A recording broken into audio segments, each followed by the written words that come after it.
that our history is Louisiana Governor acknowledged. John Bel Edwards has declared a state of emergency. The new federal holiday Juneteenth is tomorrow, June 19th. But since it's on a Saturday this year, federal government workers are observing it today. The holiday commemorates the end of We have Reverend Williams. Here's our And I cyber think that. Donnie. June 19th, 1865. The day known as Oh, hi. Hello. Texas learned that Hey, how y'all doing? Biden has signed into law. Oh, we're fine. I mean, I'm fine. I'm glad to hear you're on today. Yes, I am. Remembers when he Glad to have a great show. Thank you all so much. Okay, you all have a good show and have a great weekend and happy Some lawmakers Juneteenth, want okay? a full-blown investigation into the coronavirus pandemic. How did it happen? All righty, U.S. thanks. respond. Two senators are sponsoring a bill that would doing? establish Hi. a commission to look Oh, into the well, how are COVID pandemic. you? Carnival says a data breach may have exposed personal information about those who sailed on Carnival Cruise Line, Holland America Cruise Line, and Princess Cruises. The company says it's notified those Good, affected. okay. This is As a long as they're news. good, I'm Oh, no, it is good.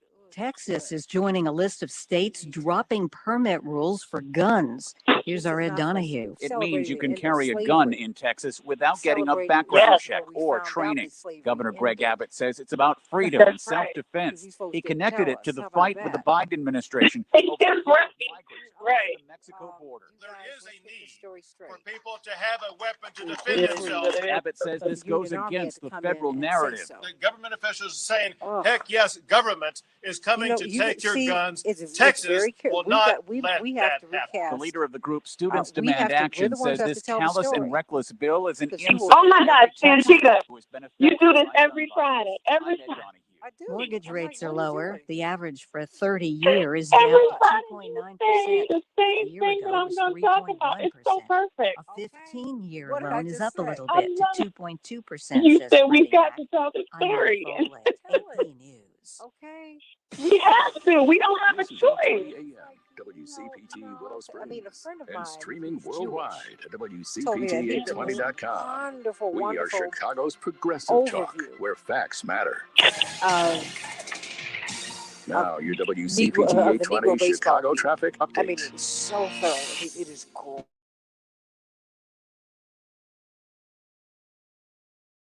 great. Two right lanes are now blocked instead of Do you mind if I four. say We something? are Because still seeing because I delays don't mean to there. be offensive. I The said, northbound absolutely. tri-state has slow traffic. Much farther south, it's having Even 95th if you to the say it 83rd and it's Street offensive, toll. I know you. I know Kennedy, you don't 18 mean it. minutes O'Hare to downtown. Right. I-41, it's So tight Negro let's to get over Carlton. what is it? Eisenhower, 26 minutes either way Well, between 390 and downtown. Stevenson is he heavy. said, Harlem to you gotta Pulaski write where it there's some down. flooding.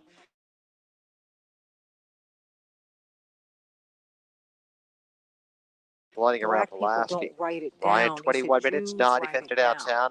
A jackknife semi Yes. cleared near Mm-hmm. 63rd Street. As a friend, I I'm said, I hear you. I Calamonte. said, you gotta write it down. Tom You gotta Hartman. tell your The Republican own Party was history. closest to Viktor Mm-hmm. Orban's I Fidesz, heard that. which is the That's right-wing right. fascist party that has taken over Hungary, shut down the free press, That's right. imprisoned people like me, imprisoned the opposition, particularly its people in the media. So if you That's dig right. Tom down, I mean, Hartman like Radio that Gordon Program. Reed, Weekdays the 11 historian out a.m. of to the 2 VA, p.m. on she's WCPT written 820, it where down. You facts gotta write it matter. down.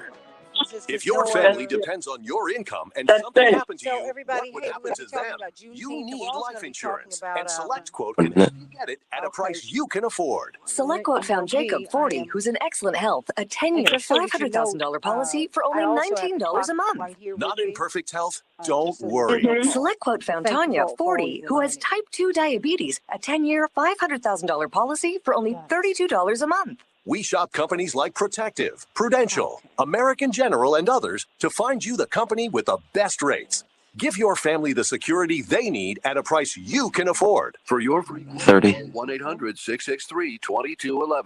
That's 1-800-663-2211. Or go to SelectQuote.com. That's 1-800-663-2211. SelectQuote. We shop, All you right, everybody, save. Juneteenth. Get full details on the example policies at voting rights, so much is on selectquote.com/commercials. the Your premium could vary table depending on your today. health, issuing company, and other factors. Not available in all states.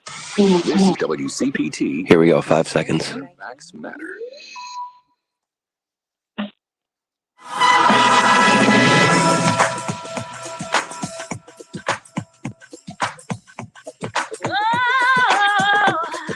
This is the Santita Jackson Show. Determined, unstoppable, achieving the impossible. We're standing tall with our heads held high. We are victorious. Hey, everybody. Happy Juneteenth. I'm Santita Jackson. This is the Santita Jackson Show on WCPT, the nation's largest progressive talk radio station, AM 950 Radio, the voice of progressive Minnesota.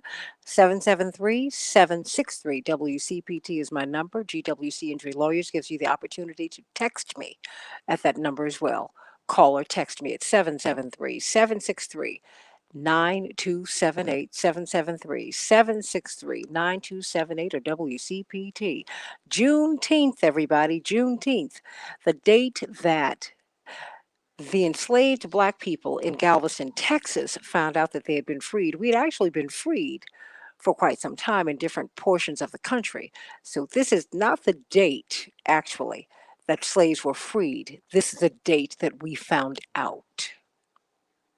Let's get that straight in this telling of history. And we have to write it down and we have to tell the story because the Emancipation Proclamation had been issued and various other orders had been issued. They had not been enforced.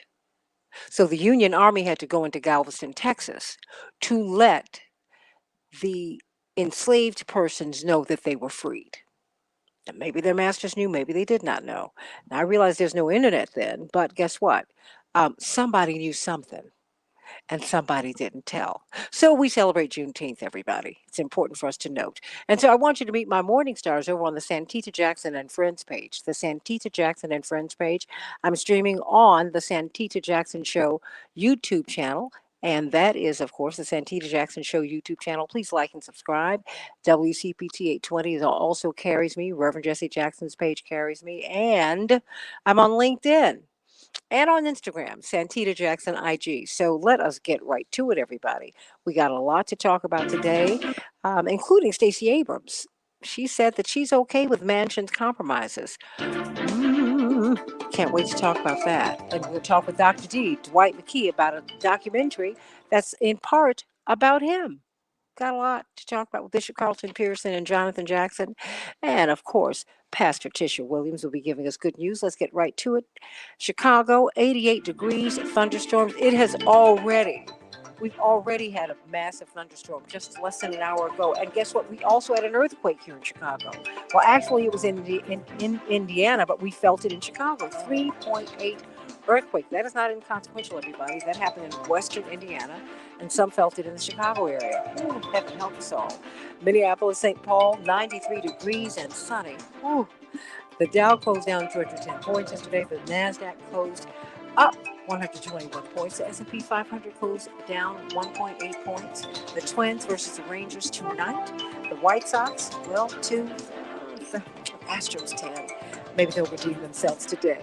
And, of course, the Cubs shut out the Mets, and they'll be facing the Marlins later on today. Well, everybody, Juneteenth was signed into federal law yesterday, officially.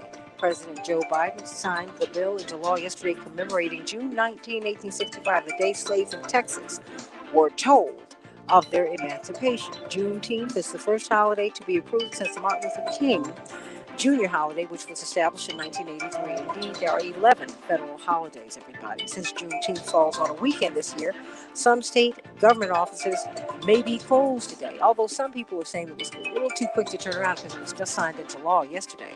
So we will see. But hello, everybody. Happy Juneteenth, and we're going to talk about that shortly. The Supreme Court has dismissed a challenge to the Affordable Care Act brought on by Republican-led states.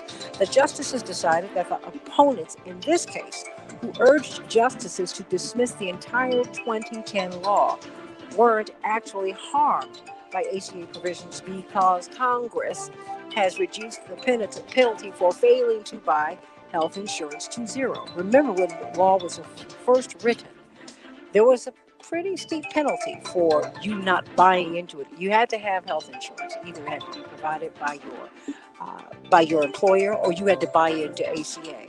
Now that penalty has been reduced to zero.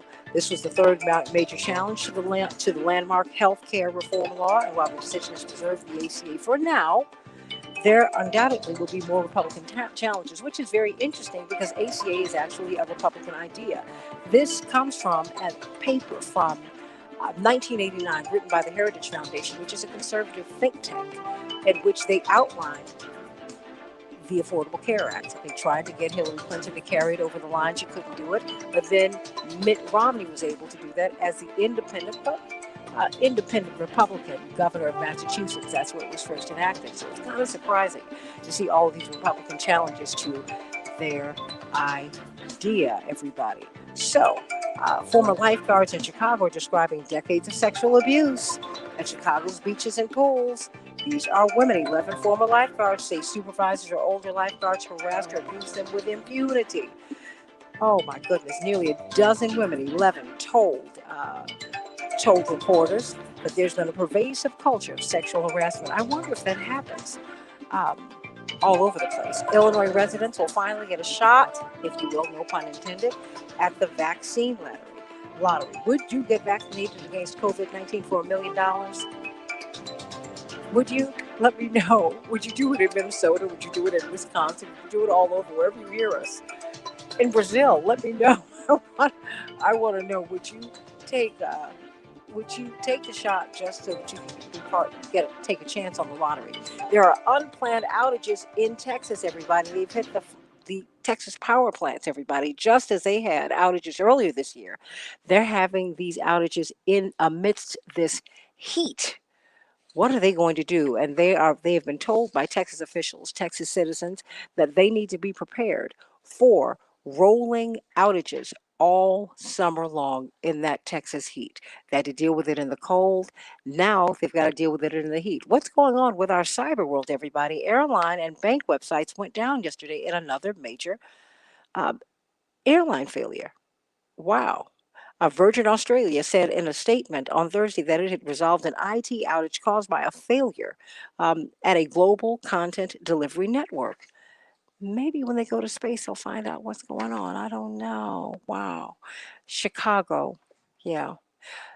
Chicago Bears might be moving out of Soldier Field to a new facility to play their games outside of the city. I'm heartbroken. I hope that does not happen. Excuse me. In the meantime, there are shocking numbers behind the drought crisis that we're seeing all over the country. Lake Mead, a Colorado River reservoir just east of Las Vegas on the Nevada-Arizona border, is poised to become the focal point of one of the country's most significant climate crises. Water shortages in the West. Millions of people will be affected in coming years, and it is amazing to see. It is shockingly low, shockingly low. This is one of the greatest reservoirs of water in the country and in the world. What will happen if we have a massive, massive, massive shortage of water? So, you know what? Let us get to Pastor Tisha Williams, because you know what? I need some good news. We're running out of water. Almost half of older millennials wish they'd chosen a different career path. They said they'd do it differently. Isn't that interesting? And then we're seeing a massive cloud from the Sahara that is supposed to sweep over the Atlantic, just like the hurricanes do. Trying to figure out what the girl look. There's you talk about living in a biblical moment. Here we are. Here we are. Here we are. So there's just so much that is upon us. And we have got a new federal holiday, Juneteenth, which everyone is, which we're looking at today. We need to really take it apart so that we can understand what it really is. Pastor Williams, it's so wonderful to hear your voice. Talk to us. Give us some good news today. Good morning. So wonderful to hear yours as well. I kind of hope the sand from the Sahara does sweep over. I recently spent some time in the Sahara, and it was very healing. So maybe it's a good thing. Maybe. Well, you know what? Maybe it's a good thing. All things come together. That's right. That's right. Well, I'm so grateful to be back with you and certainly to hear your voice. Good morning, everyone. Santita, you are always right on point. Somehow we're always in sync with our And today I want to come from Joshua 4. The people came out of the Jordan on the 10th day of the first month, and they camped in Gilgal on the east border of Jericho. Those 12 stones, which they had taken out of the Jordan, Joshua set up in Gilgal, saying to the Israelites, when your children ask their parents in time to come, what do these stones mean? Then you shall let your children know Israel crossed over the Jordan here on dry ground. I want to talk this morning just briefly about being the keeper of the stones. In Joshua chapter 4, God commands Joshua to do something that's going to help the children of Israel as they make it into their long-awaited destination, the Promised Land. For 400 years of Egyptian slavery, 40 years of wandering in the wilderness, and after the first generation of Hebrews died due to their disobedience, this second generation now has seen the mighty hand of God bring to pass that which had been promised to their forefather Abraham. The Levites stepped into the water, and the text tells us that the waters were immediately cut off, rising up in a heap, which allowed for all of Israel to cross over on dry ground, a remarkable demonstration of the very power of God working on their behalf. Now, here's where it gets interesting. After the entire nation finished crossing over, the Lord then instructs Joshua to have 12 men representing each tribe to take a stone from the same place where the priest stood carrying the Ark of the Covenant in the Jordan River so that the people could cross over, and said, carry these stones, lay them down in the place where you camp tonight, because the place where you rest tonight is the same place where I want you to set up these stones as a sign for you and a memorial forever. Well, this morning show, God did not assign 12 people to set up a memorial for us. God set up one person, and that's you. God wants us to be the memorial, a reminder of how we made it over. God only assigned one person, and that's you.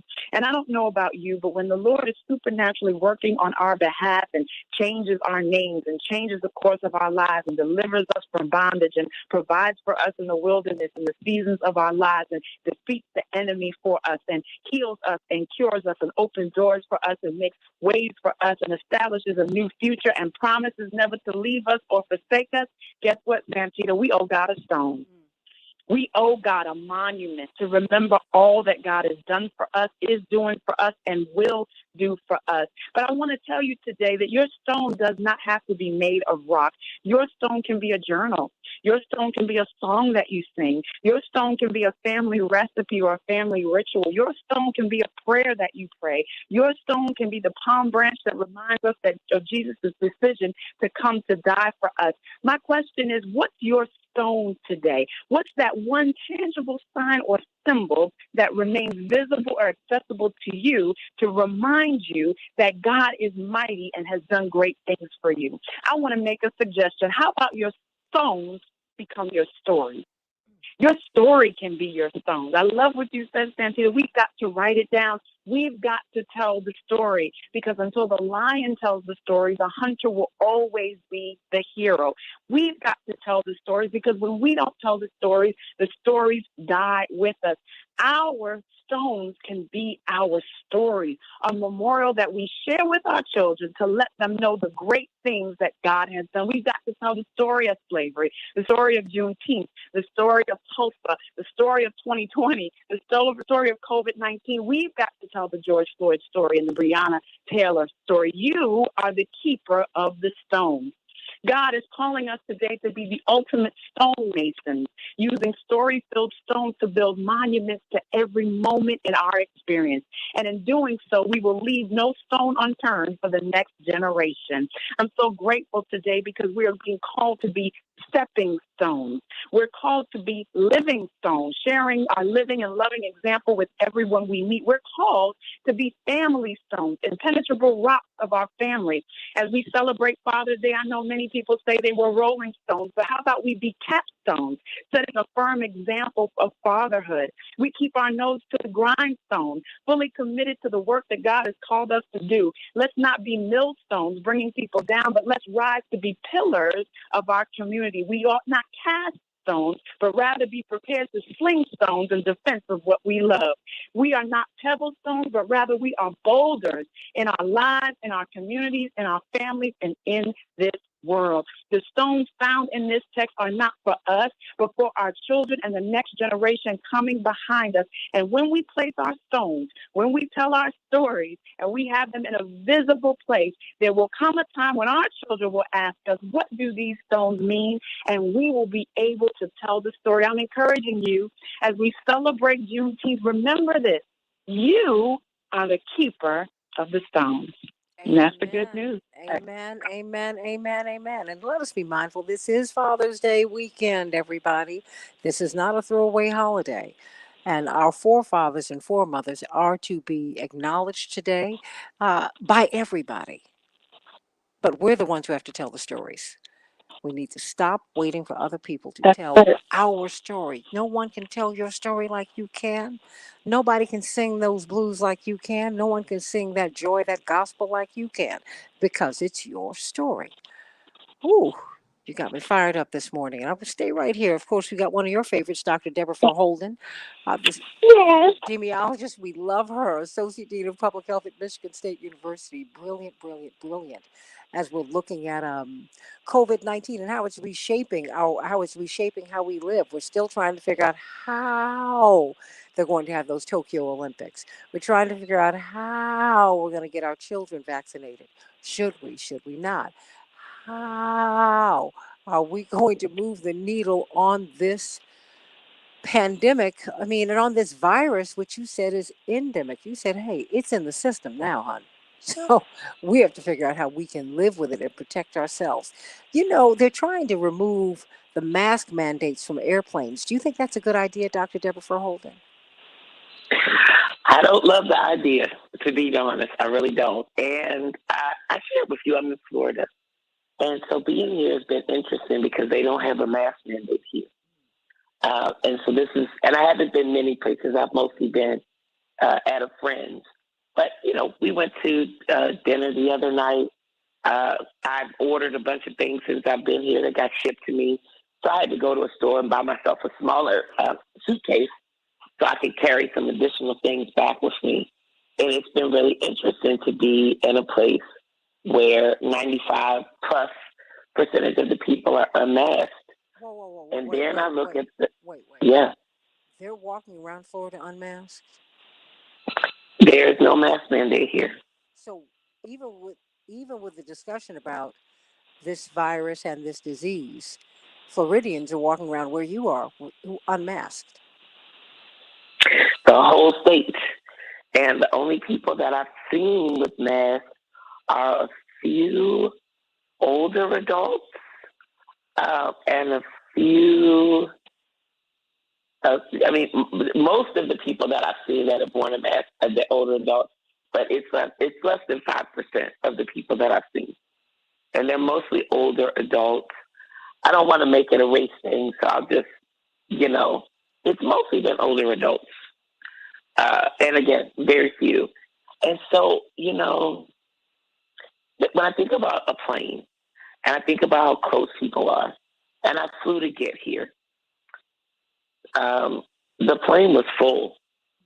We're back to that, and I know the airlines are happy because they lost major revenues and all of this. So if they get rid of the mask mandate, what we're basically saying is we're going back to normal. In airports and on planes, we're going back to normal.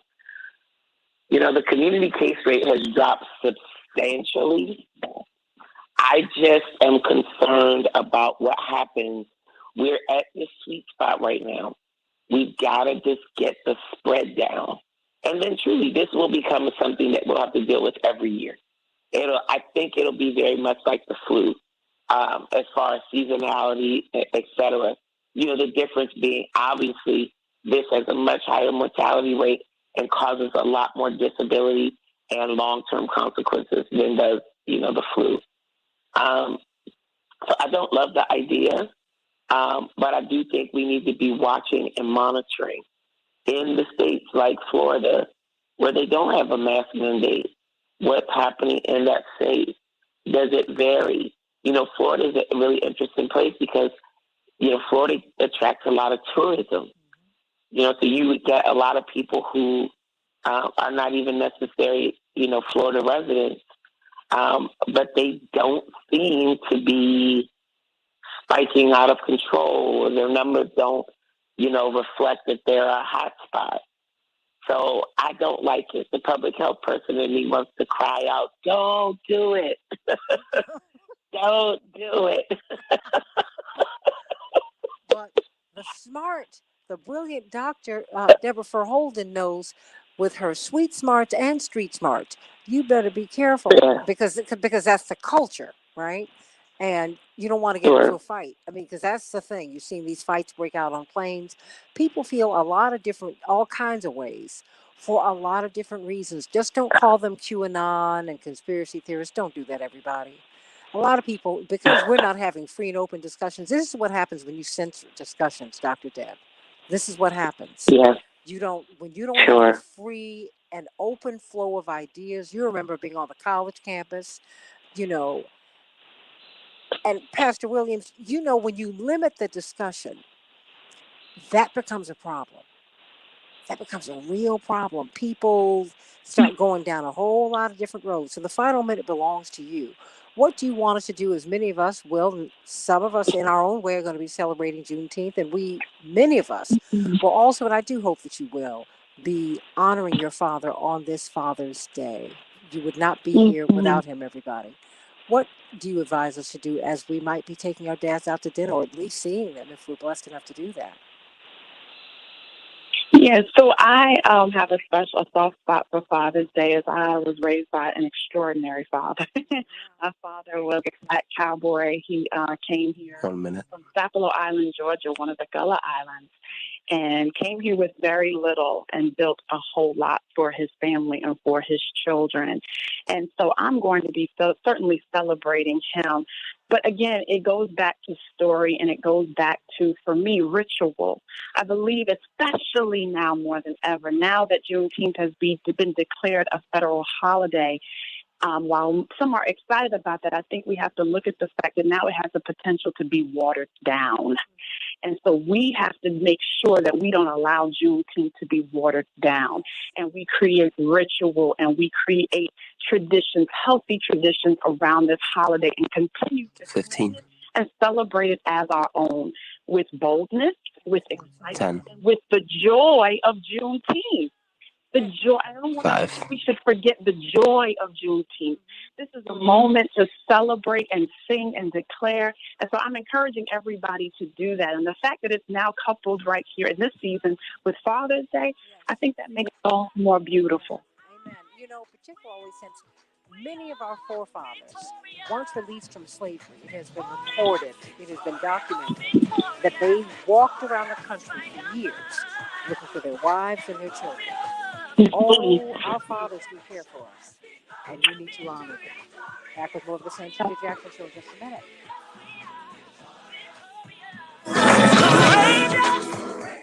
Oh, Dr. Deb, on the other side, I want you to pay tribute to your father before you go. Sure. I have daddy issues. Honey, we all got issues. No, my issue is my daddy was awesome. These men got a tough act to follow. Look, if someone told me that years ago that would be hard for me, and it's been hard for men I've dated, but I also have a certain expectation of men, Deb, because my father's a sweet guy, and so I like really nice, sweet men who are very gentle. Mm-hmm. I tell people, do not try that okey dokie on me. I know what a good man looks like. I was raised by one. I was loved by one. Yes. So you keep all that foolishness over there. And don't lie on black fathers in particular. The CDC did a study in 2014 or 2015 that showed that black fathers are the most involved with their children of any ethnic group, white or brown. From birth to the age of 5, they read to their children, they feed their children, they take them to the park. And ladies, with all due respect, whatever happened between you and your husband, ex-husband, boyfriend, or a friend of the moment, if you have a child, please don't pile mess onto that child.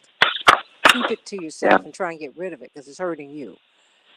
But our children are damaged by believing that half of themselves is damaged. First time you say that this man ain't, you're hurting your child. You're damaging them. You are. Mm-hmm. Don't do it. We have Mr. McKee. Thank you. Thank you. Don't do it. Y'all don't do it. Don't do it. Hi, Dwight. Why don't you say hello to Pastor? And you got a fan. You got someone who really appreciates your gift, shall I say. Pastor. Oh, really?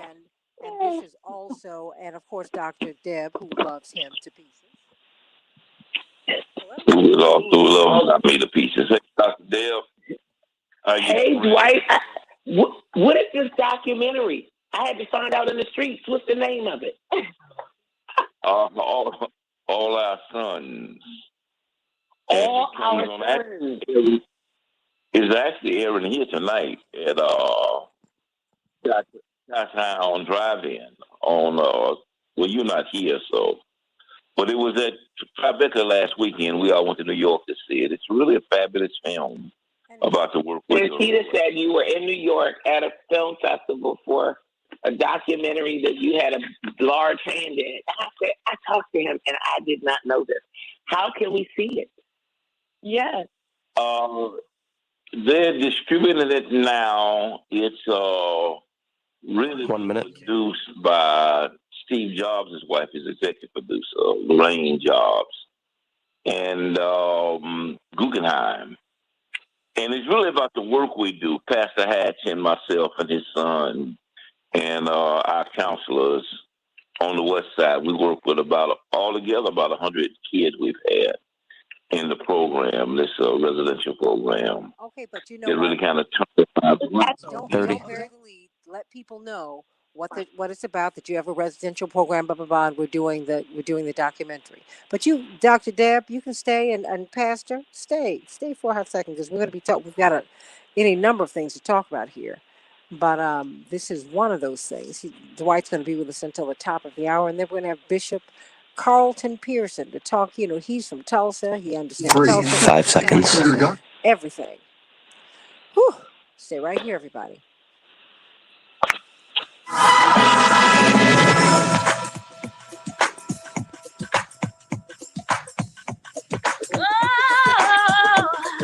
This is the Santita Jackson Show. Determined, unstoppable, achieving the impossible. We're standing tall with our heads held high. We are victorious. Hey, everybody. Welcome back to the Santita Jackson Show. Father's Day, Juneteenth edition of the Santita Jackson Show. Call me at 773-763-WCPT, 773-763-9278. Give me some of your fondest Father's Day or memories of your dad. Please, or some things that maybe you wish you could have gotten from your dad. Let's pour into that holiday as well. And what does Juneteenth mean to you? Was it the day that Black people were freed from slavery? No, it's the day that we found out that we had already been freed from slavery. Let's get that correction. Get that in, everybody. Get it in. Because if you don't get that in, you are going to miss the whole point of this. Something happened. We were not told that we had been freed. And the Union Army had to show up in Galveston, Texas, to let the enslaved African Americans know something that other people knew all over the country, that they had been freed. So, of course, we've got Pastor Tisha Williams stayed with us. And brilliant. Thank you because really the ancient landmark that has been that stone that you talked to us about. And Dr. Deborah Fur Holden, Associate Dean of Public Health at Michigan State University. All of them are dad's girls, just as I am. And of course, we've got Dr. Dwight McKee, Dr. D, brilliant social scientist. And before we get to you, Dr. D, you wanted to pay tribute to your dad. Dr. Deb, I'm sure he has shaped you in so many ways.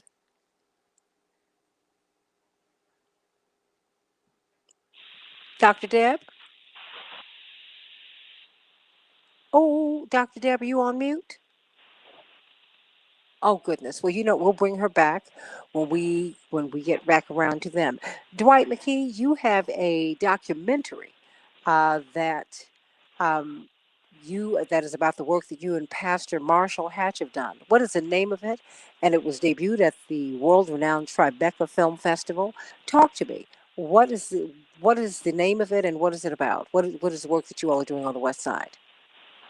Well, we got a program on the West Side called the Martha Redemption Project. It's run by Marshall Hatch Jr., his son, and Malcolm Davis is the chief counselor.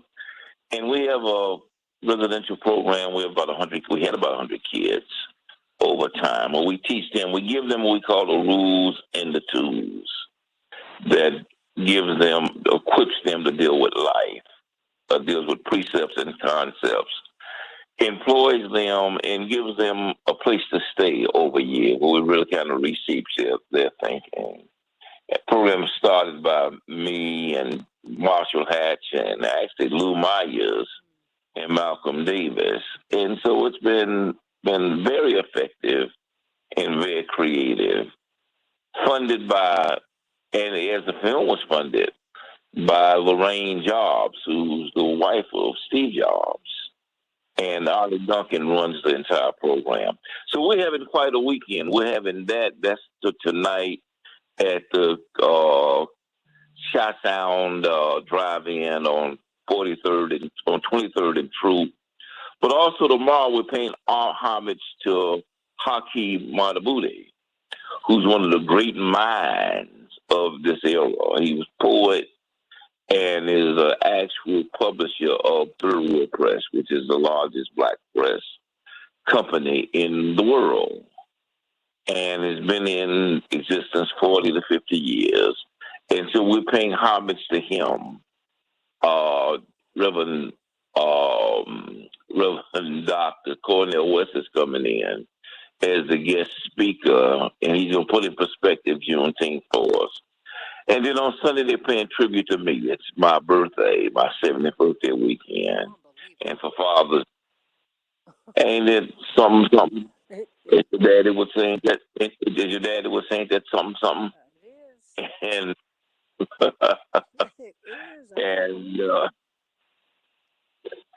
and so they're paying homage, and Dr. West is also speaking on that day. And Marshall Hatch and his son are doing a combined father-son sermon. And that's at 10 o'clock, the church, New Mount Pilgrim, both of those. Tomorrow is 2 to 4. Sunday is 10 to about 1. And that's 4300 West Madison Avenue. And what is the name West of the side film? of Chicago. The documentary? All Our Sons. All Our Sons. And where can we catch it here in Chicago? At the drive-in tonight, and then they're putting national distribution together for it. And so the drive-in is 23rd and Troop. Okay, all right. Well, we're looking forward to seeing it. I know it's going to be magnificent. Dr. Verholden, are you there? Yes, ma'am. Okay, very good. Well, you heard, I mean, they have this program. That's why it's disturbing to me to hear the mythology surrounding the Black father as if he is absent and wants to be. And unfortunately, many Black women, unfortunately, because of a lot of pain in our own experiences, we help to push that. And it's not a good thing because, the raw data and our own experiences show us that that Black men love their children and that men love their children. Sadly, this is like a forgotten holiday, I'd say, for white men, brown men, people of every color. This is like the throwaway holiday. How has your father shaped you?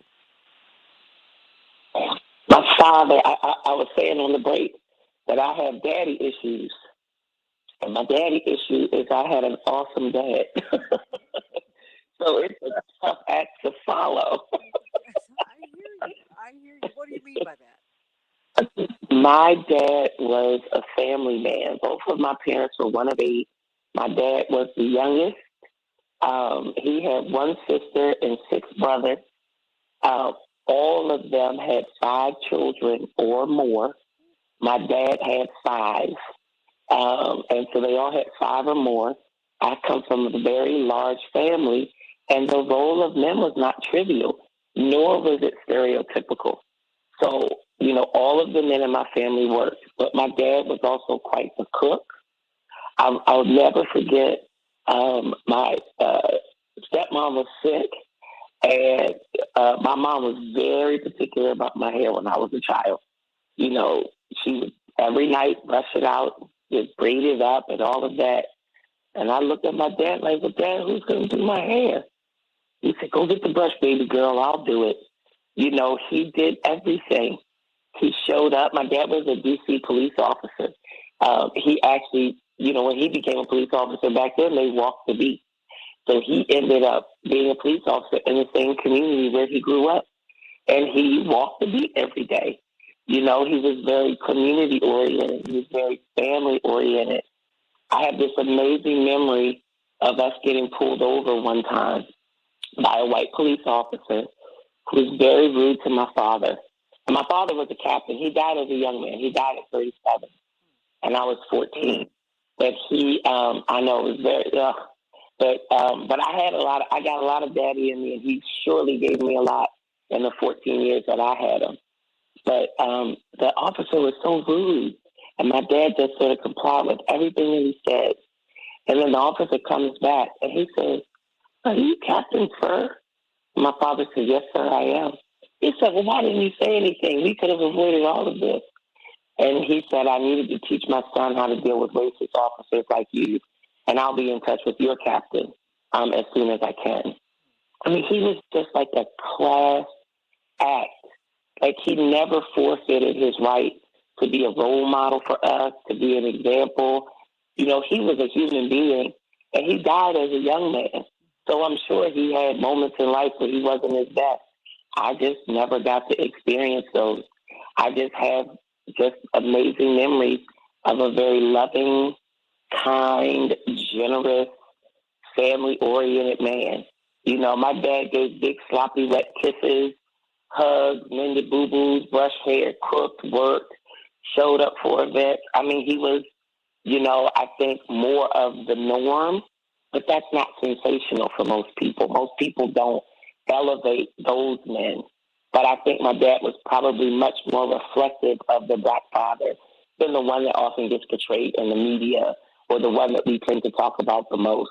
Oh, yeah. So, I salute all the dads, and all of them. I salute them all, because I do feel like Black men especially have to parent in a context that's more difficult, I think, than a lot of their non-Black peers. And still they rise to the occasion. So I salute fathers. I salute them all, white, Black, brown, yellow. But for Black fathers specifically, who have had so many societal, systemic, structural barriers put in place, not just to their fatherhood, but the 360-degree expression of their manhood. Yet still they do it, and they do it with their heads held high. And Black men tend to father not only their children, but the children of our community. And that is something that I think is unparalleled in our community. Black fathers, my dad was a police officer, and I can't tell you how many guys he brought home to our house, how many young men he was mentoring. My dad was very active in the D.C. Boys and Girls Club. We were all very active in the D.C. Boys and Girls Club. So, this documentary, Dwight, I can't wait to see it, because I can't wait for us to see some of the other aspects and the other sides of truly just the generosity and the extraordinary nature of Black fathers. Well, and it's important to acknowledge, the barriers and the hurdles that these men have to cross just to, number one, to live. Tupac Shakur said he didn't expect one milestone for him was 18 to live to get there. Another milestone was 21, and then 25. Didn't quite get there. What can we expect to see in this documentary, Dwight? The name of the project is the Martha Redemption Project, and most of the program is about redemption. You know, it parallels. We have a brother project, a sister project on the South Side that's run by the young man who shot Ben Wilson. I know you remember Ben Wilson, who was a star as a young guy. His funeral actually was at Push. I think your father did. His eulogy. We used to play basketball in our backyard. He and my brother Jonathan were friends. Yeah. Yeah, he was the number one ball player in the country, and a young man shot him. The young man went to jail for 20 years, got out of jail, and he began to mentor young kids.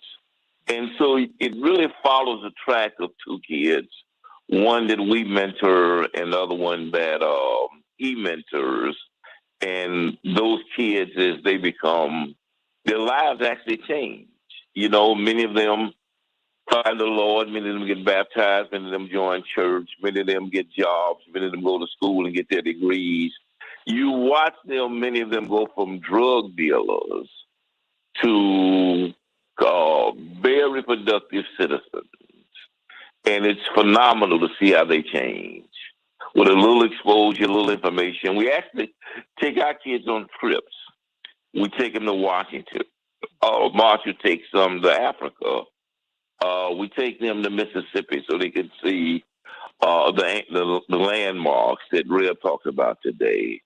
It's just a fascinating journey to watch these kids with this exposure be able to change their lives.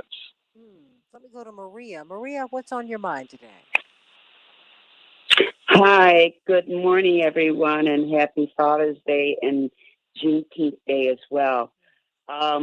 You know, I remember my papi, my father.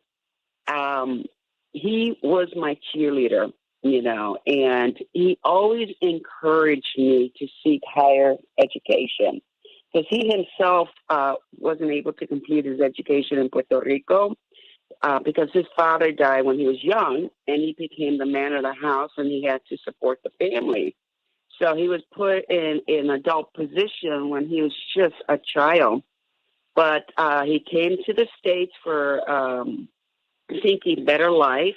He did well. I mean, those days he worked in a factory. He worked long hours, Monday through Saturday. And so when I got to see my papi, it was usually in the evenings or on Sundays. And but he was always one thing I found out afterwards, that he was sort of self-educated. He read a lot, and he wrote poetry that, you know, to this day I don't have them all. But he was a very sensitive man, and he was not a machista, okay, which means, you know, chauvinist, okay. He promoted all his children. He even told me, Maria, you can go far. You can even become the president of the United States. And I used to say, oh, papi, that's not going to happen. He says, yeah, I could if you want it. So he was my cheerleader. And I think because he didn't have the education that might have made him go further in life, he wanted it for his children. And that's the one thing I always remember about my papi, was that he encouraged all of us to pursue more in life through our education. I will always carry that. But Maria, you know, go further in life. How could he have gone further than having these wonderful children? Yes. You know, I think that we've got to get our Pastor Williams, Dr. Deborah Verholden, and Dwight. I think we've got to change what's really understand, grow in terms of our definition and our understanding of success. Because it's not, you know, what the world gives you, these exalted degrees. You can walk around with all of the chains and whatnot on your robes and the stripes. I get it. I think it's important. It's not the money you make. I get it. You know, my father said to all of us, all five of us, you never remember the presence with a T that I gave you. You will remember my presence in your life. And I'd like to ask the ladies on the panel too, Dr. Deborah Verholden. This is not the way this segment was planned out, but I'm glad, you know, God works it out. Let me start with you, Pastor Williams, and you, Dr. Jennifer Holden. I have noticed, and this is just my thinking, that, particularly with women who go out and really push in the world, they've had fathers who told them that they could. I recall, just to collapse it, my father saying to me that, do not be beholden to a man and his money. In other words, he said, I don't want you to look for in a man what you need to become yourself. If you're in love with doctors, go on and be one. He said, because you have the capability. If you're in love with lawyers, if you want a big house, big car, if you want a fur coat, which people don't wear anymore, but back then, that's what you did. He said, I don't want you to look to him to get that for you. I want you to be able to get it for yourself. If things get shaky, you can put them out or you can leave. But you will have those things yourself, and you will know that they were generated by you. You're not beholden to someone else, because God sent you here to do a good work. Pastor Williams. So my dad is the epitome of, he's the poster child for still waters run deep. My dad never told me any of that. What he did was he showed me all of that. My dad was very much a live by example kind of person. And he's the type of person, he doesn't have much to say, but when he has something to say, like E.F. Hutton, when he talks, everybody listens. And so everything that he said was a life lesson. And he showed me the kind of love that I deserved from a man in my life. And so when it came time to date, when it came time to get married, I automatically knew I could not settle for less because I had not lived with less. And so it wasn't that I was wanting a man to meet the expectation of my father, but I knew that there were certain core characteristics he had to have because that's how I was raised. And I also love what you said about us reframing our idea of success in terms of how children are raised. I always use this analogy of, I think we have to honor the Josephs of this world and the Jessies of this world. In that we have these what would be perceived as ordinary men who raise these extraordinary children. And it had nothing to do with sort of pedigree or position, but rather just basic principles that children, we all need to succeed in life. And you're right. A tree is known by the fruit that it bears. And when you look at the fruit, you can see, wow, we had some pretty strong trees in our lives. We've been nurtured and developed by some pretty strong roots. And that's what I've always seen in my dad. As I said, he came here with nothing and built so much. And people always wonder, how did you raise 4 successful children in the streets of Bushwick, Brooklyn? That's a question that he got. You never had to go to the precinct. You never had to visit the morgue. How did you do it? And it was because he was a steadfast, stalwart example. He never asked anything of us that he wasn't willing to do himself. Amen. And that was all. Amen. I mean, if people can't get you when your family's around you. That was from The Color Purple. White folks never would have gotten to Oprah's character if you'd been a great cover for her, Harpo. When we protect each other, when people know that you come from a family, they don't come for you. They leave you alone. Yeah. I got 1 minute, Dr. Deborah Holden, and then I'm going to give the balance of the time to the birthday guy, Dwight McKee. What do you want us to know in 1 minute, Dr. Deb? Well, I just echo the sentiments that have been expressed. This is cool because my brother and I reflect every year, my older brother, on the life that we had with our father and how we've chosen to honor his legacy. Because you're right, he raised some extraordinary children. My dad and my parents had us as teenagers. My mom was 15, 17, and 19, and my dad was 18, 20, and 22. So these were babies having babies, and I always think, I got to live, I had my mom a lot longer, and I remember looking at her one day, and I thought, she's the age that I am right now, she has 3 children. And I'm thinking I could barely take care of myself back then. And I think about my dad and who he had to become and the fact that his children were just like his crown jewels. Like he just gave everything to us. he worked a double shift one night, and I was in this academic mode. It was my freshman year in high school, and my dad came and he set his feet up on it was like, what do you call it, like stands, and he set his feet up, and you could see the holes in the bottom of his shoes. And one of my friends said, your dad has holes in the bottom of his shoes. And I said, but none of my brothers and sisters do. None of us do. And so I'm just so reflective and so appreciative of all of the love and the modeling by example and some of the direct lessons, that he gave us. But more than anything, just the love and the generosity and I get to reflect on my dad and be really overjoyed by it. And I got to pay that forward, and I continue to pay that forward, with my children and, my children's children. So even though my children never met their grandfather, they know him because he lives in me. So again, I salute all the fathers. Happy Father's Day for the fathers and for those that take up the mantle of fathering, whether or not you're biological or not. Dwight McKee, I've got about a minute left for you. Happy Father's Day. Happy birthday, my dear brother, uncle, beloved. The final moment belongs to you as we have Father's Day intersect Juneteenth. Well, my daddy was a debonair deacon. Yes, he was. Who you call it clean as a whistle, first one to church, last one to leave. And what I remember most about my dad is he prayed on his knees every night. 1 minute. He called everybody's name in the family individually. He prayed for them individually by name every night of his life. He was the kind of guy who had come out of Tennessee. His father was a moonshiner, and he was part gospel, part gangster, and did an awful lot of things. 30. With everything that you could hope for a father to be.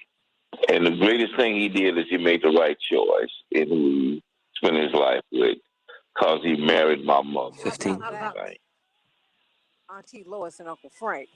Yes. 10. The debonair deacon. Love them, and we lift up their names. 5. Very quickly. Your father's name, Dwight McKee. Frank McKee, Frank Lee McKee. Dr. Deb, very quickly, your father's name. Gregory Jonathan First, Sr. Very quickly, Pastor Williams, your father's name. Edward J. Dixon. Say his name today, everybody. Happy Father's Day as we commemorate Juneteenth. I'm Santita Jackson. Oops. Jesse Jackson's daughter. How about that? Jesse Louise Jackson. I'll be back in just a minute.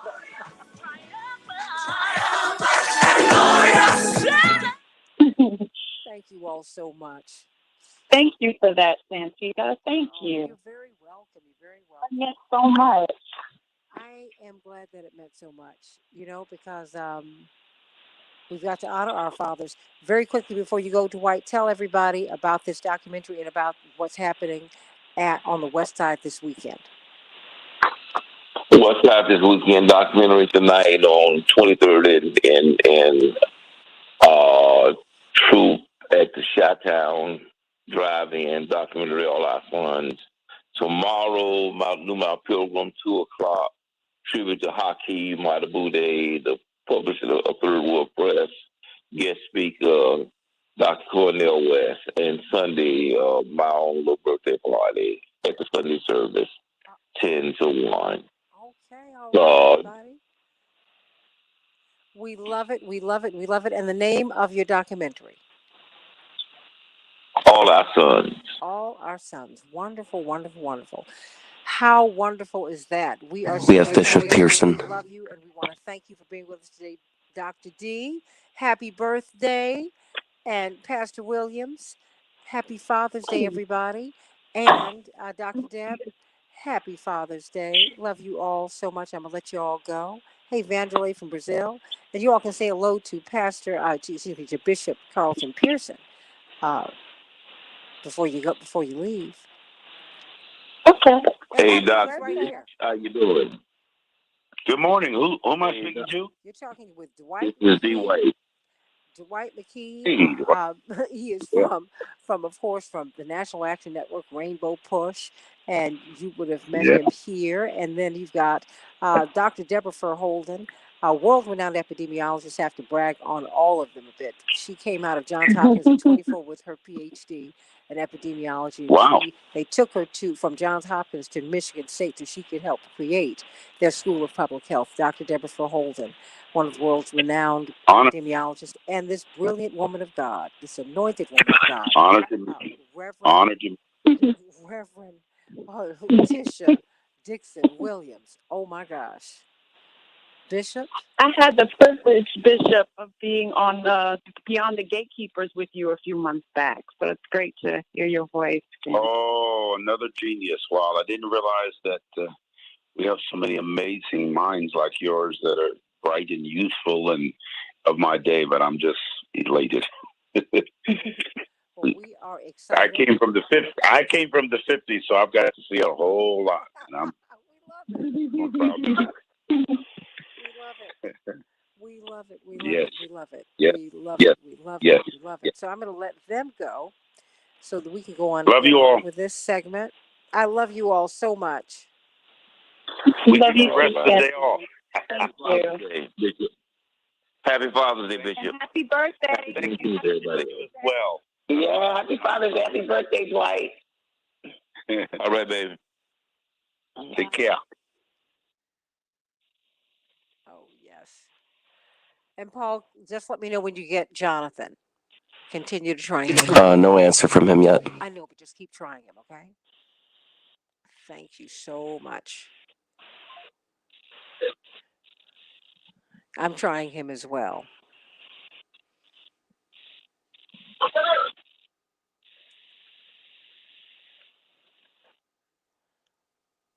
Excuse me, Bishop Pearson. I am trying to reach Jonathan. Take your time.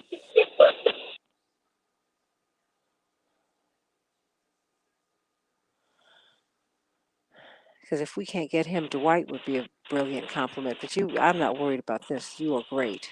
So we're going to stay right here. Hey, Vanderlei down there in Brazil, sending you much love. Bishop, thank you so much for being with us today. It's become like Always a pleasure. Oh, I'm sorry. It's always an honor to have you. It's we're doing Father's Day and Juneteenth. The great intersection. I'm mindful of the fact that so many Black fathers want slavery ended. It has been documented that it was illegal for us to have families. Everybody, let's just start there. Yeah. And so. It was not legal for us to marry. It was illegal for us to marry. It was illegal for us to form families, but families and family bonds we did create. And these men would walk hundreds of miles looking for their wives and their children. Sometimes they found them, sometimes they didn't.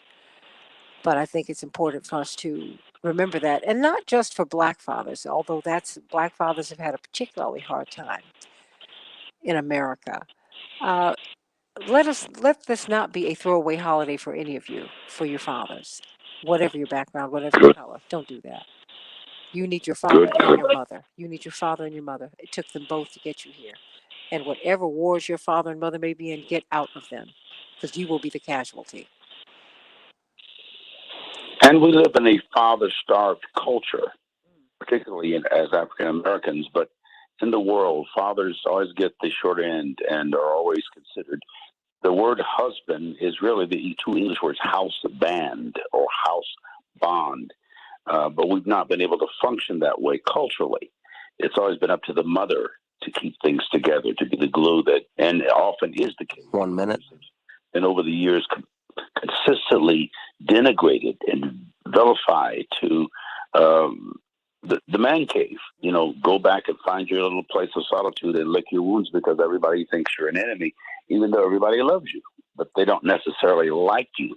The dad was gone. He was, and especially the African American man, out of the home all day, suppressed by all kinds of racial indignities and insults and treated like 30. or less than. Then he tries to come home where he should be the king and sometimes treated less than that because he's been gone all day. The mother is frustrated with all the kids and all the homely household responsibilities, and he doesn't feel like a hero at home either. So we don't talk about this a lot, but it has a lot of our men in prison, a lot of our men suicidal, a lot of our men angry, alcoholics trying to manage their pain. 5. We need to pay attention to the fact that it's reasonable and understandable that men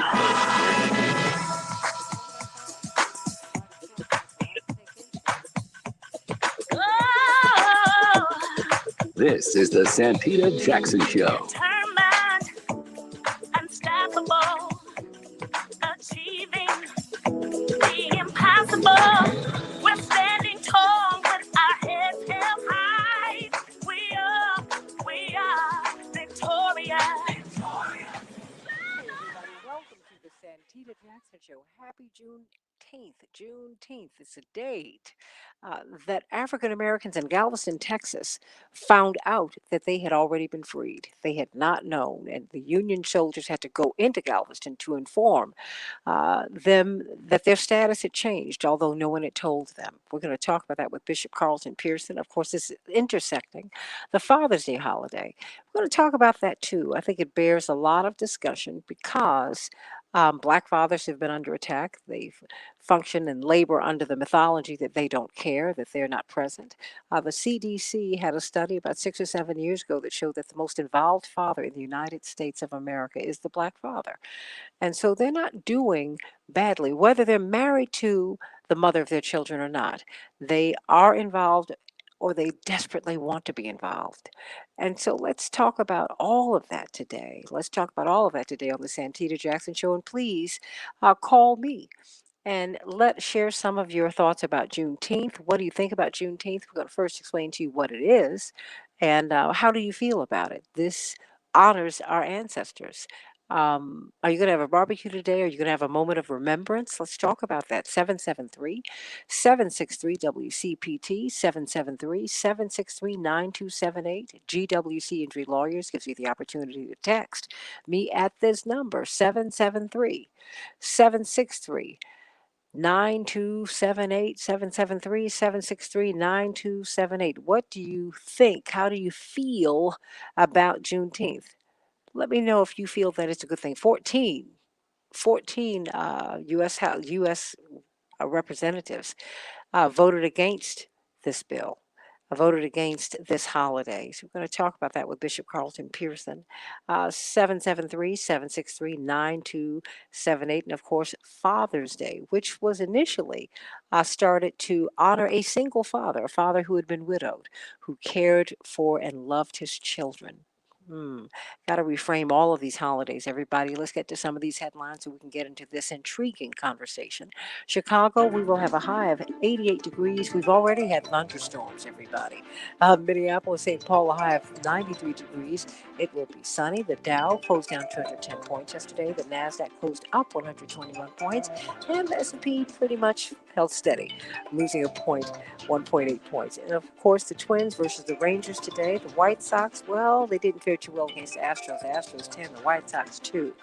We will be facing off against them today. We'll see how they do.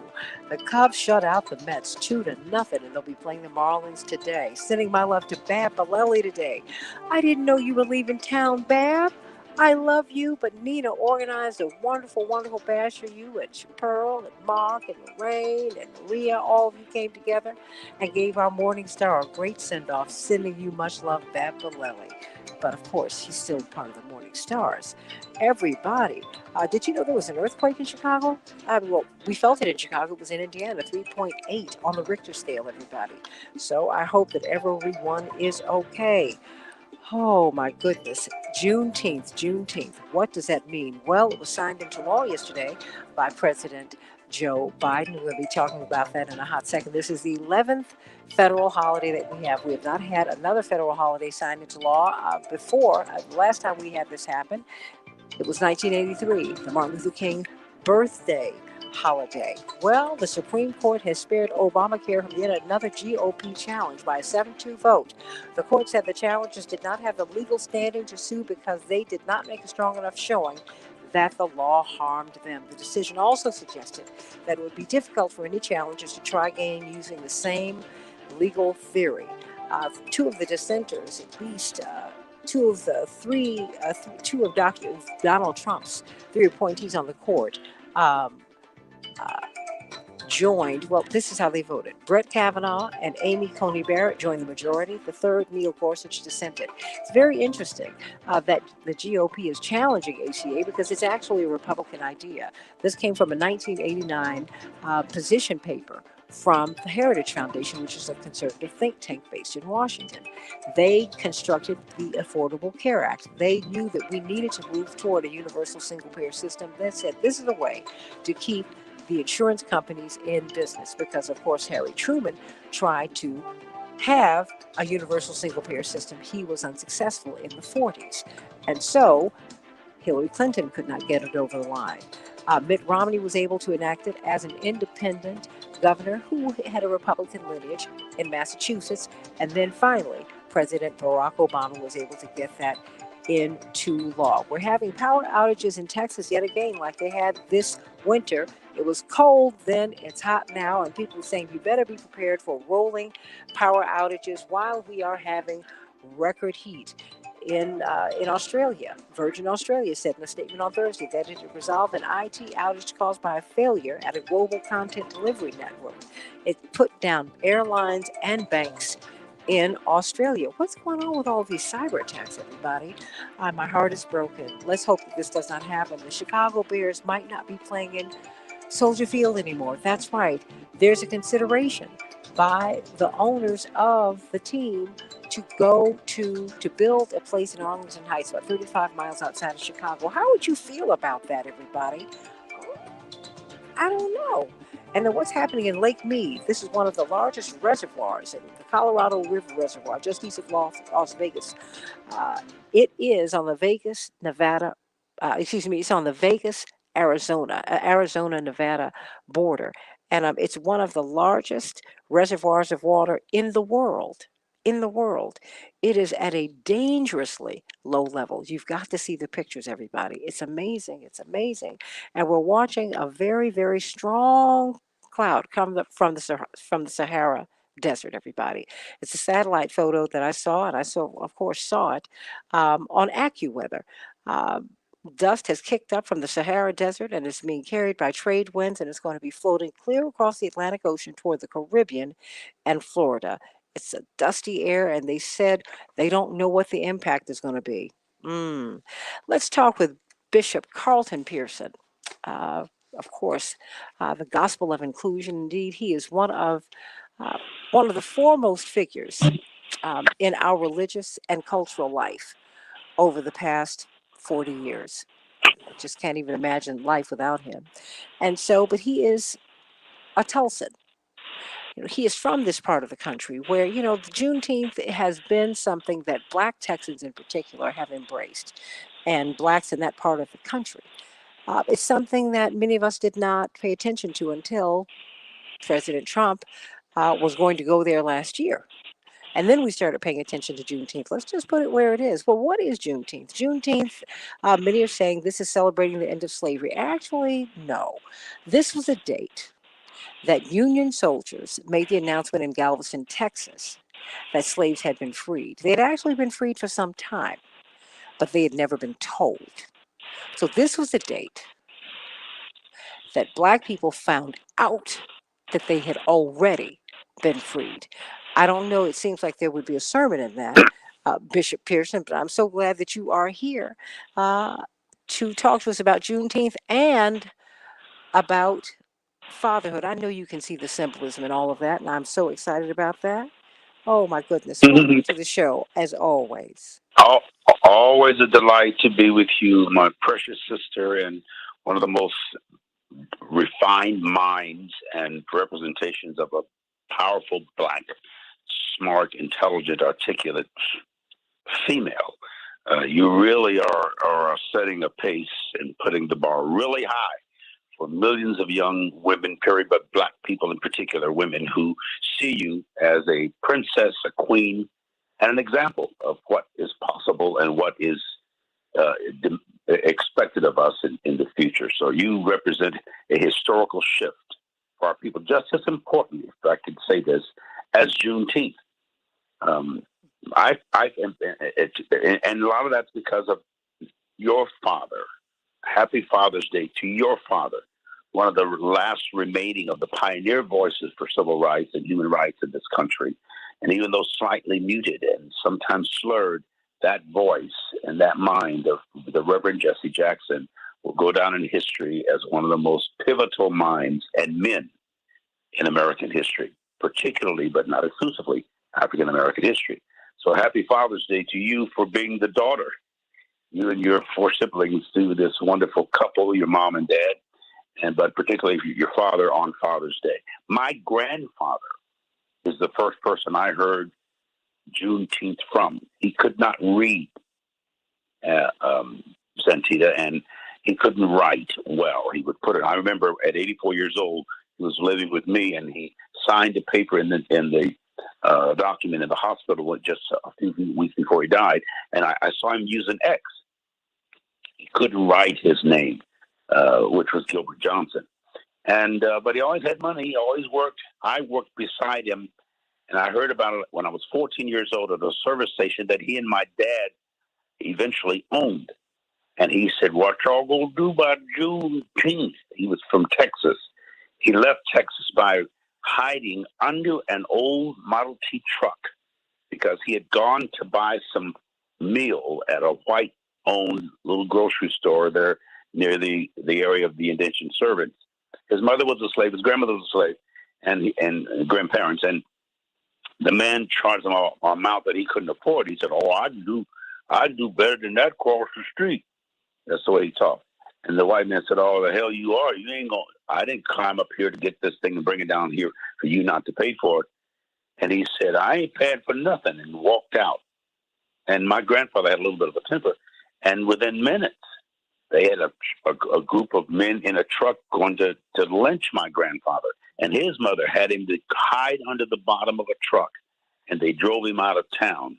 And my grandmother, great-grandmother, and my mother was in the covered, not the covered wagon, but the horse-drawn carriage to drive the opposite direction to distract the men, Ku Klux Klan men, who were going to kill my grandfather. He went into the next little small town, bought a ticket for a train that day, and came to Arizona and ultimately to San Diego, where I was born.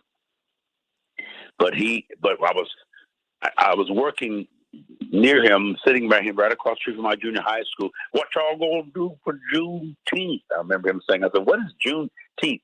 They don't know it's June 19th. I said, what is Juneteenth?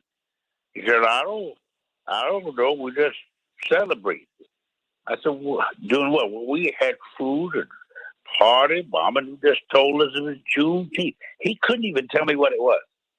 For them, it was just a picnic and fried chicken and barbecue and fun and a picnic. He couldn't read, and the people in Texas, white or black, most of them were illiterate. A lot of people in the interior part of the country are uneducated or barely educated. So a lot of them didn't know that Juneteenth, that's when the Union soldiers come to not only inform, but to enforce freedom.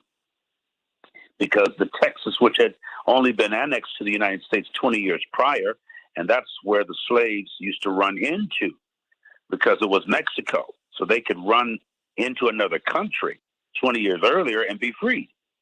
That's why the president tried so hard to buy it, in which they did in annex. So that was New Mexico, Arizona, parts of California. All of that was considered Mexico. And so I'm from the West Coast. I was born in San Diego. My dad was born in San Diego. All of them moved from Oklahoma and Texas, that part of the country, out west to be free, to have more freedom for work and jobs and less harsh racism. There was racism always. There still is in all those states and all across this country, but it was much more harsh in the South and in that part of the country. Texas is still one of the most racist states. Texas still wants to annex. Texas still is late at acknowledging human freedom and human rights. And our country at large is guilty of crimes against humanity for 400 years. That's never been expressed or acknowledged in an official way. slavery is crimes against humanity, and that goes all the way back to Britain. And I've said several times on the show, Santita, that mostly white evangelical Christians have gotten King James mixed up with King Jesus. They think 16th century English King James said, and he did, go ye into all the world and preach or reach the gospel, colonize all creatures, not humans. We were never, and in many of their minds, we still aren't humans. We are creatures that were colonized, imperialized, and enslaved by those who preach the gospel. They think slavery saved us, not bound us. They think slavery freed us from African spiritism and voodoo, as they would call it, and juju and black magic, darkness, evil. They think we're partially demonic. Now, they won't admit that. They won't acknowledge that. But in their subconscious conscience, they think we are less than, and maybe only slightly a little more than animals. That's the only way they could treat us like animals and sleep at night. They could leave a church meeting after preaching the gospel, reading the scriptures, and go out a few feet away and watch a lynching while eating chicken and sandwiches and drinking iced tea or tea before ice or just water. They would gather around after leading people to Christ and getting saved and praying and doing the benediction and the invocation. They could leave and the whole church go out there, women and children, fathers, mothers, and watch a young teenage slave or indentured servant after slavery, after the Emancipation Proclamation, be lynched. Now that's a psychological and psychosis or a mental illness that they are used to culturally. That's why they can do what happened on January 6th. That's why Texas can boldly put $250 million. Remember, that's where the Juneteenth occurred initially in 1886, 3 years after the original Emancipation Proclamation. Texas now just announces $250 million, $250 million toward a $21 billion building of a wall. This governor, I think, is trying to fill in any gap that Trump left and maybe run for his position in a few years. I mean, most of the people who are supporting the Republican Party right now, the politicians, are trying to get those 74 million votes, and they all want to run for president. They all want to be the next Trump, and are promising to do that. Texas is still out front with its racism. As far as they're concerned, Juneteenth doesn't exist. They have to acknowledge it because only today is the first Juneteenth that's nationally recognized officially as a holiday. This is pretty historic. There's a lot of sadness and again, psychosis around it, but this is a powerful moment for us historically.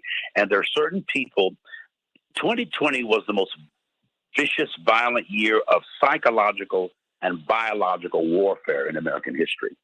It continues into 2021 and will continue into 2022. But some people saw 2020 as 2020 vision forward, but millions of Americans saw 2020 as 2020 vision hindsight. They wanted to go backwards and make America great and or hate again legally. They wanted to reverse what President Biden signed in officially yesterday as another Emancipation Proclamation, another announcement, and it's for them denouncement of freedom. They're just as stone cold adversarial toward it today as they were 100 and some years ago.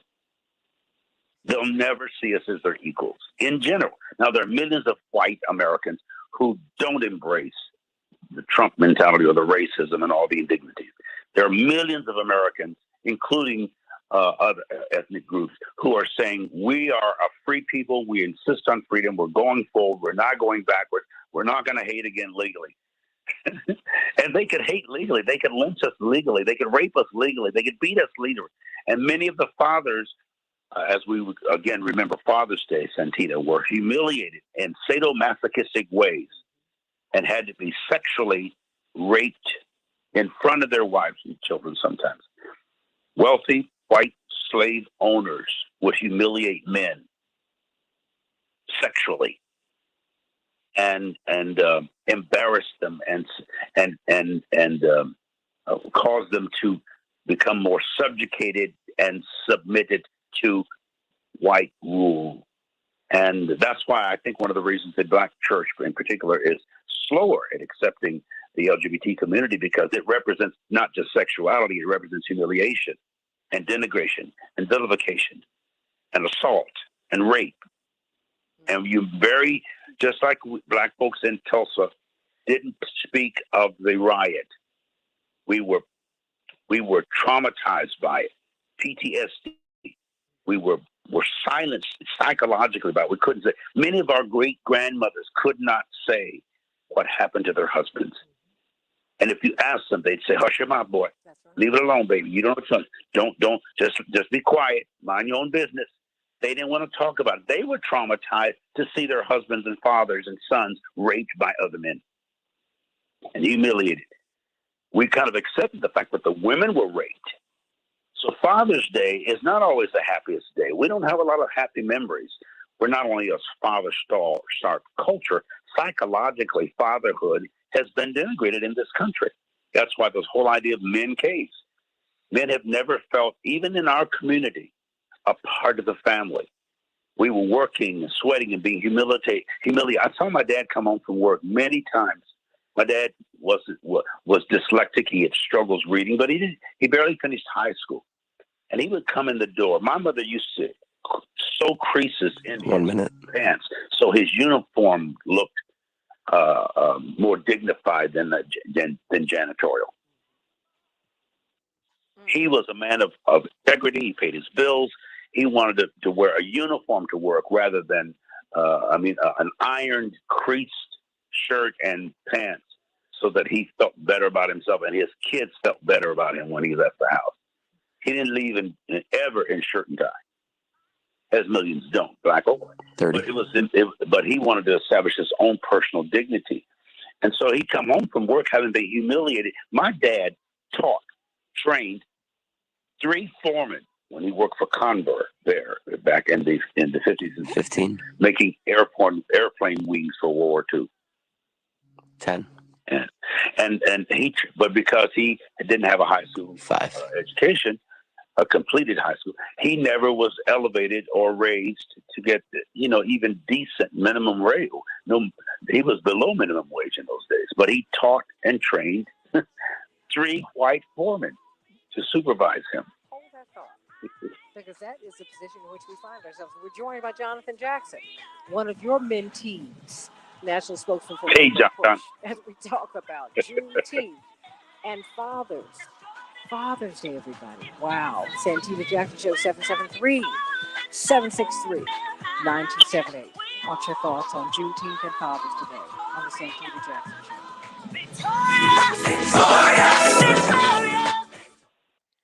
Jonathan? Good morning. Hello, Reverend Pearson. Good morning, Santita. Good morning. Sorry. Get up off that stoop.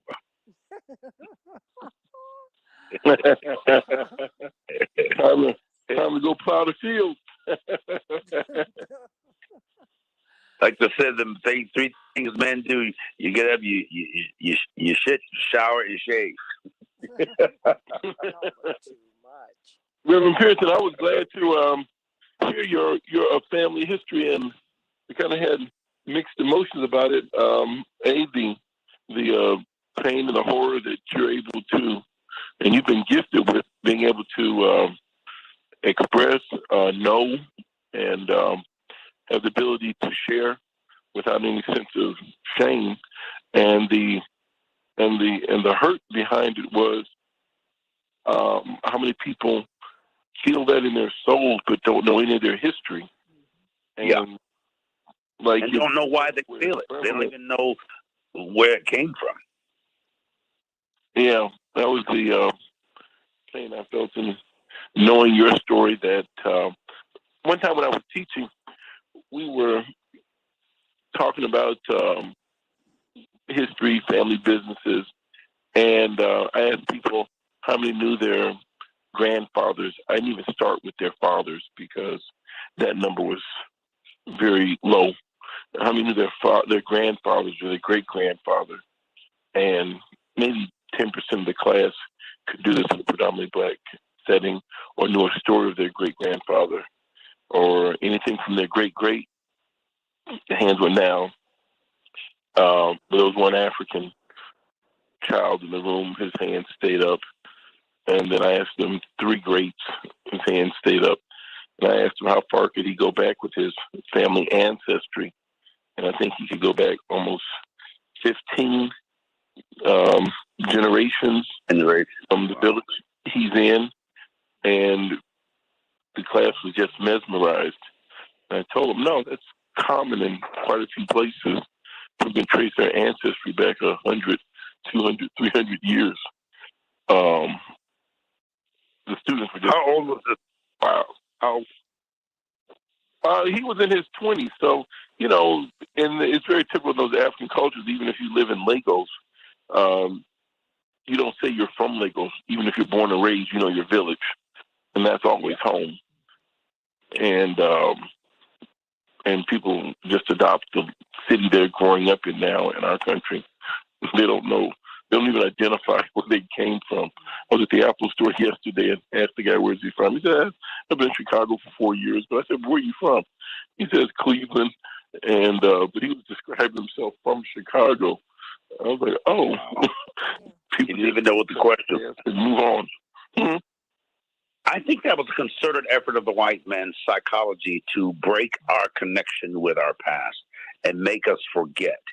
Even the language that they're using around not teaching accurate, precise African-American history as part of American history is to get us Coming back in 10. what they did so they can keep doing it. Hold on. Stand by. Stand by. Thank you all so much. You know, I mean, that's why I'm so glad you all are here today.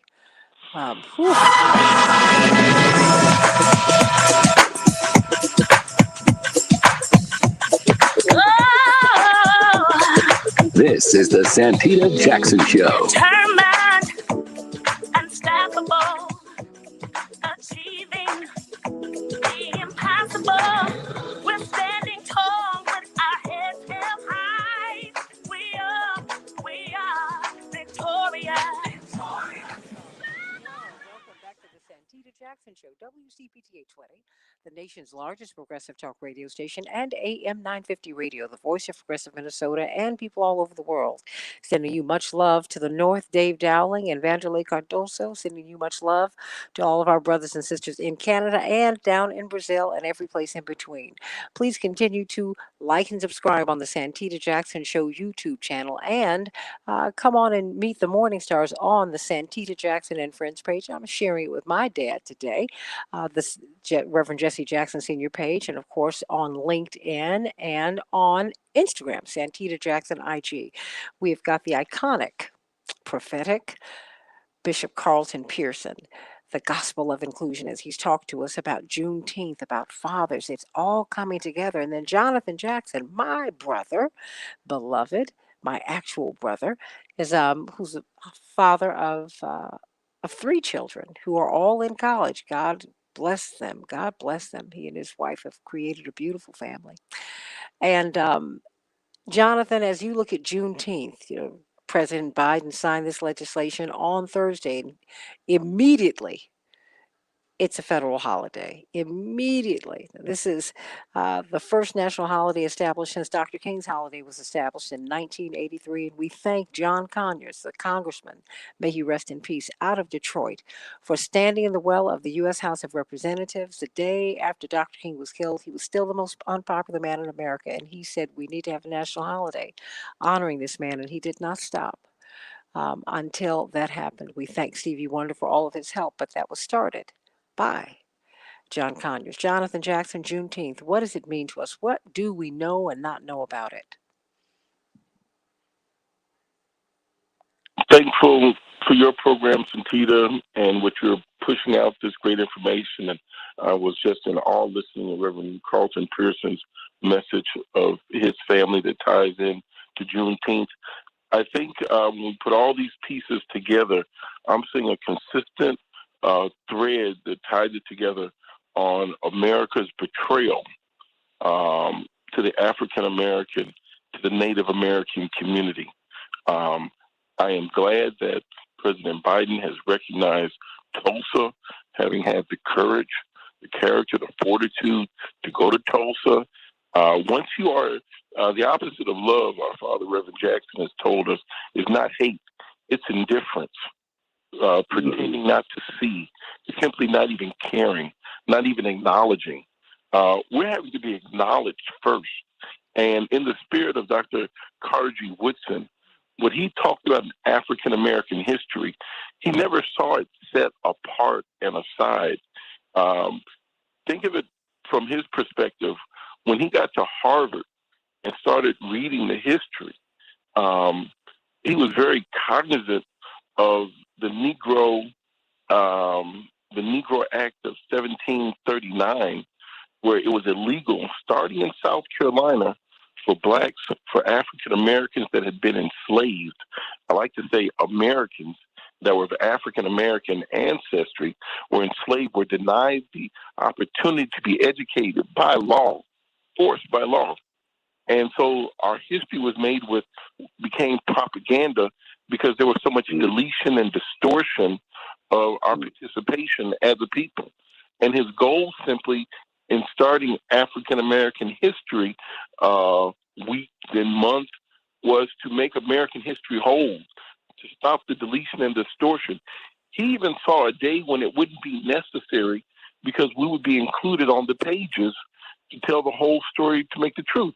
And he also went on further to say, if you are a people where people that aren't recognized for having made any meaningful contribution, you will be despised.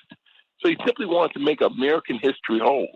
In conclusion, on what does Juneteenth mean to me is I am in awe thinking of all the good whites that I work with that have gone to great schools and are kind-hearted, that were given a poor education, that were made ignorant by their own educational institutions on American history, world history. Just think about it. If you start capturing a country, you don't go capture slaves. You go capture the scientists like they did in Germany and Europe. You go capture the educators. You go capture those that have the most skills. There were skilled Africans that were brought to America that were denied their humanity. And the betrayal that happened in Juneteenth is the lack of enforcement of the U.S. law to protect its citizens. When Carlton, Reverend Pearson mentioned just after the Civil War, well, also remember the original Civil Rights Act of 1866. They gave us the right to have habeas corpus, a standing in court where we could enforce contracts, where we could sue, be sued. You could actually demand a day in court. We've been betrayed and denied. And Santita, just the other day, I'm watching Hidden Figures, and I teared up this time. Something about that movie just touches my soul because our grandmother knew Miss Johnson. She grew up in that same era, and they were neighbors. And, I get why they named it Hidden Figures, and I'm proud of that. But these weren't women that were hidden. These women did the math, did the work, and never got the credit. And we're simply trying to make American history whole. They were denied. When John Glenn went to space, he knew who did the math. When the people at NASA ran the calculation and took all the pictures, they knew who did the math. The same ladies, they wouldn't use the bathroom down the hallway in the building they worked. So Juneteenth is a time for us to use as an entry point to get deeper into understanding American history, and we have to start using the term Native American because there's an injustice there, and I pray in my lifetime we'll have a Native American holiday as well. Absolutely. Jonathan, I want you to dig back down into this, and then I want to hear from Bishop Pearson. Many are celebrating this as the day that black people were freed from slavery. It's not quite true, is it? I mean, isn't this the day that we found out that we had been freed from slavery? God, yes. We weren't freed from slavery. This was the day that people, if you would, started going into Mexico/Texas, that other whites started delivering the mail to let people know this has already been, this was the original Tulsa crime.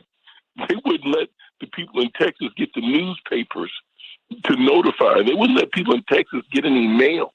So therefore, they wouldn't know that this was the day in Texas where the conspiracy was originally created amongst those that were enslaving American citizens not to share the good news that this had been over. So what I've learned recently, having left Tulsa with Reverend Pearson, I thank you for your time down there. You know, we kind of have a slavery blanket and era, and it was all one piece. No. I'm beginning to have a greater appreciation of the layers of the sophistication. What happened in Jamestown is an era. What happened in Mississippi and Alabama, Georgia, and Florida is a different level of cruelty. But then when we started going west of the Mississippi River and getting into Tulsa and getting into Arkansas and into Texas, we started getting into the state-of-the-art nouveau Jim Crow. It becomes so much. When we started looking at Las Vegas and San Diego, we started talking about the new Mississippi of the West, how the racism had been sanitized, cleaned up, Febrezed, if you will, and brought into modernity that's more sophisticated than the cruelty. It's as cruel, but it's not as brutally cruel. It's more just taking the oxygen out of the air. It's a new level of asphyxiation, not just hanging people. These are crimes that are done in broad daylight, not at midnight. The racism we started seeing in the West. An example, when all the newspapers, the technology had been out in Tulsa, but all the newspapers decided, they destroyed the newspapers after what happened in Tulsa. You can't find those papers. It was a conspiracy of silence not to teach what had happened. It's an active crime scene in Tulsa that was never investigated. Now, the president has acknowledged there were murders in Tulsa, but it was never investigated as a crime. So therefore, no one is ever held accountable. So therefore, the land that was stolen has never had to be returned. I mean, it's an active crime scene because you've got Viola Fletcher, through God's providence and love, has kept a woman alive that's a witness to a crime scene. There's no statute of limitations. So the betrayal that I start with is the lack of enforcement of law. We've never, in the words of Viola, have seen justice truly. In Texas, it's betrayal when everybody knows it's, and Reverend Pearson was with me in Tulsa. I started using the word, it's a molestation. It's a family secret. It's painful. It's hurtful. But everybody knows that little sick uncle. Everybody knows what happened. And people just tell you to get over it. You can't get over it. Reverend Pearson tells you the steps to healing. You have to take it out. You got to share it. You can't dwell on it, but you have to move forward. But you have to acknowledge the truth. Bishop Pearson. Well, also the word molestation, Jonathan, you're the first person I ever heard use that word in reference to what happened here. It's probably one of the most accurate words because it has to do with a mole, which is a nocturnal animal that does its bidding at night, in the darkness, in shadows. So this has been kept a shadow. One of the most important words that lines in the language of Jesus is, do this in remembrance of me. Have communion, common union, or community, common unity, in remembrance. What the white hateful people or the racists and slave trade holders have done is try to make us forget. They're still working today with laws in 16 states to make change the language of history so it doesn't identify Anglo-Americans as having anything to do with oppressing us for 400 years. They're saying, forget that it happened. And many of my white friends that want children to forget it. Look, you've had a black president. You got a black senator. Forget all that stuff, but let's go forward. There's a certain element in the let's go forward part that we all agree with. But if you forget what happened, it's possible to happen again because it was sneaky. It was done. It was a molestation. My wife was molested as a child by her brother. Her sisters and family didn't know it until after she had married me, when she spoke it in front of 10,000 people in an Azusa conference here. Her sisters, two of her sisters were sitting in the audience. They said to me, that's the first time we heard it. So Jen had kept that and felt that for all those years. Her brother is still alive. That was a molestation. It has scarred her psyche and broken her spirit in so many different ways. And child molestation, and the country was a child. Texas was only 22 years old as a state. And President Polk wanted it because many of the slaves were leaving America, crossing the border into Texas, which would have been Mexico at that time, and being freed. They worked to do what was the great expedition, the Louisiana Purchase.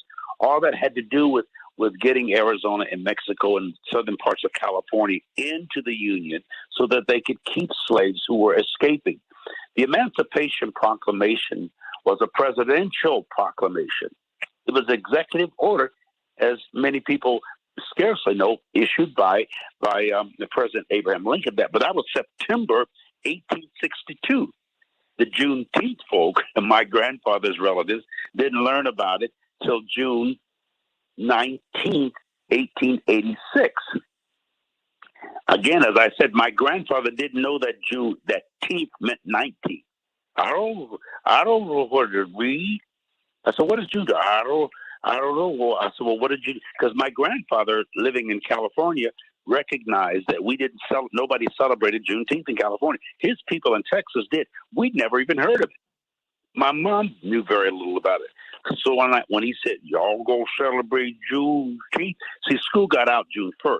I was in the 8th grade, and my junior high school was across the street from the service station, so I started working with my grandfather. Well, 16 days later would have been Juneteenth, and he wondered were we going to have anything because he had never seen anybody in his family celebrated.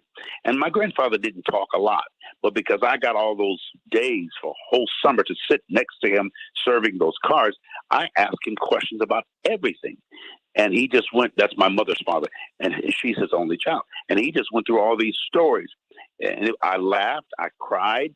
He told me about cooling boards and washing down the bodies of black folks that were dead. And he called it electricity. Electricity, ain't nobody knows nothing about electricity. What do you mean, electricity? So he didn't even know it was electricity. And so the language, the ignorance, somehow blinded the awareness. And so, again, not just black people, but white people in Texas. There was no CNN. There was newspapers, but a lot of them, both black and white, couldn't read. There was no radio. Nobody could tell them what happened on January or in September of 1862 or what happened in 64. A lot of them did not know they were free. There's still a lot of people on this planet and in this country who do not know they're free. They're so used to mental and emotional and psychological bondage. Religious people are the same. So this Juneteenth is a lot larger, and it being proclaimed as a national, federally recognized official holiday is very pivotal and very critical to the psyche of the culture. And that's why this conversation, Santita, is so important today. So glad you're giving so much time. Again, my grandfather told me about Juneteenth, but he didn't know anything of its essence except we ate chicken and barbecue and played baseball and things. He didn't even know what they were celebrating. He knew it was a celebration, but he didn't know what it came from. And here we are. My grandfather was 84 when he died. I'm sorry, if I could add to that, and you're spot on, Santita, when we talk about getting American history right, I think that's what my celebration is for now, just the acknowledgement. Because it's just been so filled with lies and just trying to get the truth out. You know, the Pledge of Allegiance was adopted in 1923. The Star-Spangled Banner, 1929. Same year that Malcolm X's father was lynched. Under God was added to the Pledge of Allegiance in 1954. And God was added, in God We Trust was added to our money in 1956.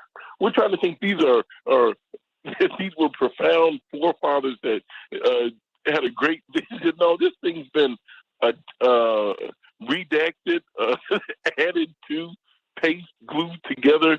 At the height of segregation, they're adding "In God We Trust" to the money.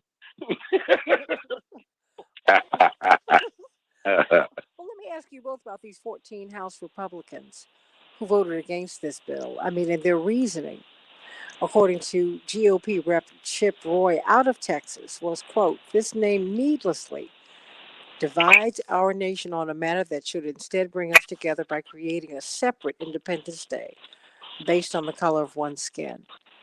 Bishop? That is a common tactic that white racist bigots hold to and have used for years. These people, as your dad alluded to when he was here for the commemoration of the 100-year massacre, 1921, they are mentally ill. They're literally deranged and desensitized to the pathos of slavery and the mistreatment. And part of that is not only what they know, but what they don't know. These people, these Republicans, don't know history and don't care to know our history. They don't want to remember or recognize, or as Jonathan said, acknowledge our pain and their pathetic ways of thinking. These people need to be decolonized as well. They literally think we're chattel and cattle and less than. And so I can understand that part. I don't justify it, but they need history lessons. You shouldn't be able to become a senator or a congressman unless you know the history.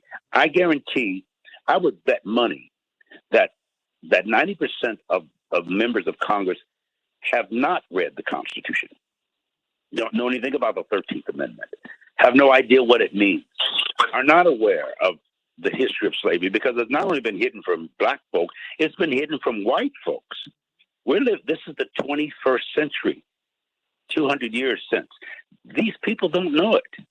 And a lot of Reverend Pearson, the current senator from Alabama, the former football coach, couldn't name the 3 branches of government when he was arguing. He couldn't. He couldn't what?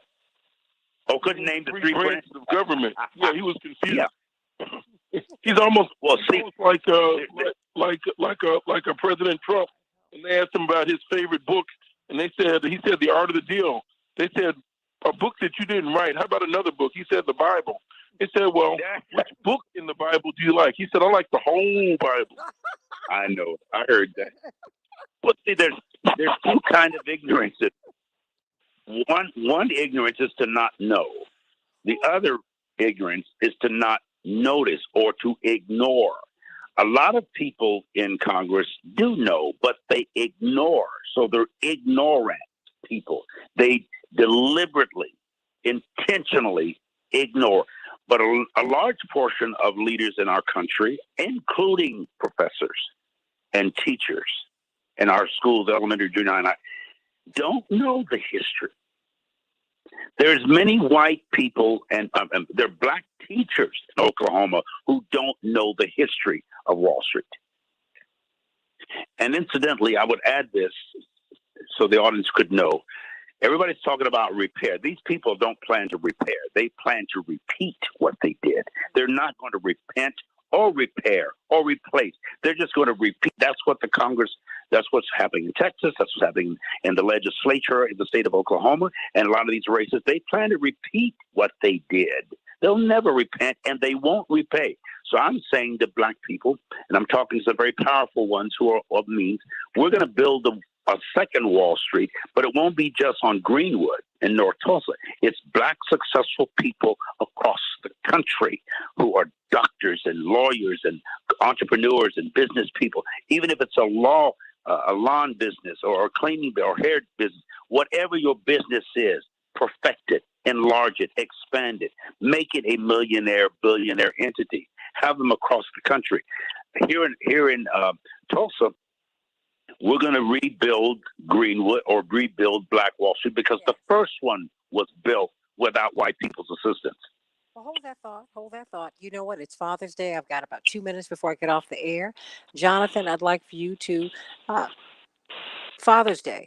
What does it mean to you? 1 minute. And Renee and Earl, I'm going to come to you just as soon as we get off the air. Yes. A time to be grateful. Couldn't make it here without our fathers.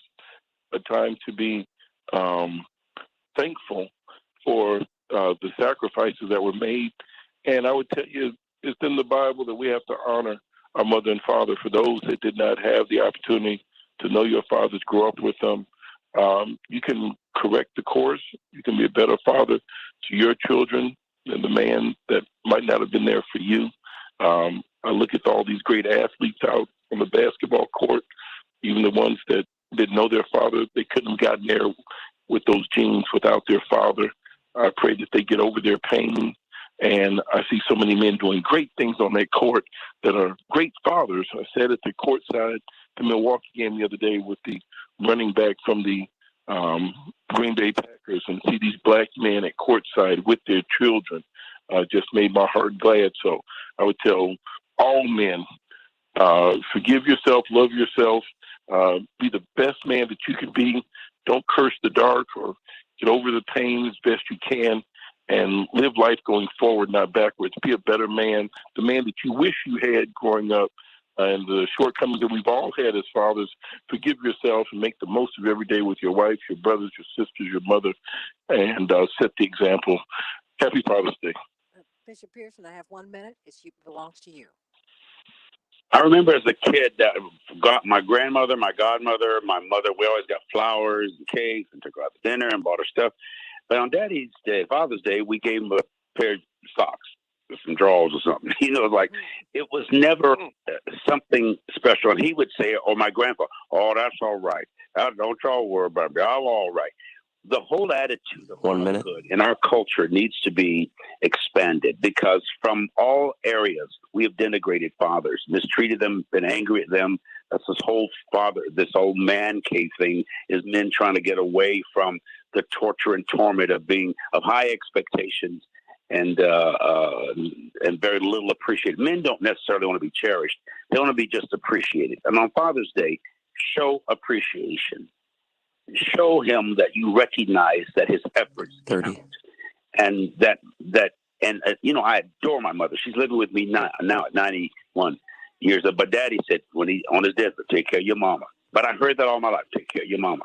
We didn't hear her say take care of your dad, and it wasn't something that we thought we were to do, because we see the dad as a stronger vessel who needs no help. Dads need help. They may never ask for a gift, but they deeply and dearly appreciate one. Please think about that on Sunday. And I love you, Daddy. Happy Father's Day. Everybody, I pray that you have a magnificent Father's Day. I hope that you will have a Juneteenth worthy of our ancestors. Well, thank you again, and I really, really enjoyed your guest this morning. Stay right there. We're going to talk when we get off air.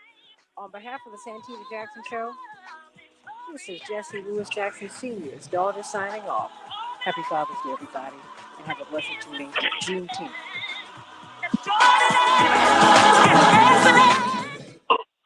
All right, Mr. Earl. Hello, madam. That was a great testimony and a great educational segment you had there. And you would be surprised the number of black folks that don't know about Juneteenth. It was not taught in our schools, and if it wasn't taught in our schools, sometimes it wasn't taught in our homes because our fathers and mothers didn't know about Juneteenth. So this is going to be an educational component for all races and ethnic backgrounds here in the country. Now, what I wanted to speak to you about is, like Jonathan said, we don't have anything for the Native Americans and all, and that kind of stuff. But I know it's also going to be a lot of angst in trying to get all of the states to acknowledge it. You know how much trouble we had with Martin Luther King Day, so we're probably going to have the same amount of trouble with Juneteenth as far as many of the southern states are not going to be willing to acknowledge what's going on because they're trying to rewrite history. You know, we were the happy slaves. We had a roof over our head. We had free food. We didn't have to worry about anything. Everything was given to us. So, you know, that was how they rewrote history and tried to whitewash how devastating, you know, slavery is and was. So I really appreciate your program today, Santita. You know, I appreciate you. And you keep up the good work. I've been following you for a long time. Oh, that's life. How are you doing? Thank you, Mr. Earl. I'm sending you much love. Happy Father's Day to you. And same to you and your family. Thank you so much. Who do I have up with me now? Is this Renee? Hello? Is this Renee? Yes. How are you doing? Hey, Renee, what's on your mind? I just wanted to say, I'm sorry, I had to sign off actually. Okay, I need you to get a good place, Renee, so that we can hear you, okay? I just stepped into my job. Okay, bye-bye. Okay. Thank you Have a for good day.